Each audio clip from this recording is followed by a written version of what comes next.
What is being hailed as a breakthrough for people hoping for a child. A simple technique that promises to double the success rate of the hugely popular fertility treatment known as IVF. A huge jump in the number of babies born and prayers answered. ABC's Lindsay Davis tells us how it works.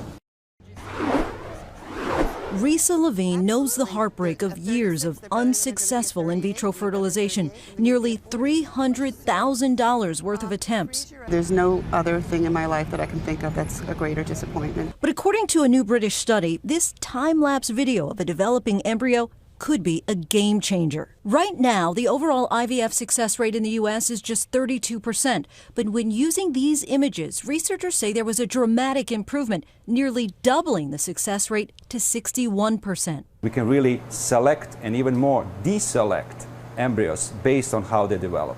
So for embryologists, this is a revolution. The embryos are put into these incubators with cameras that take microscopic pictures every 10 to 20 minutes.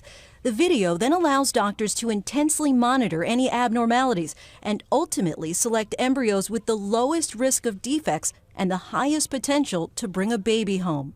Here you can actually see in sequence how the embryo develops that allow you to look at these embryos and tell you whether these are embryos that are likely to implant or embryos that will not. In standard IVF, the embryos have to be removed from their incubators, which risks potential damage, and then they're checked under a microscope just once a day. So only a single daily snapshot is taken, as opposed to roughly 500. It was a small study, only about 70 couples, so the findings still need to be replicated.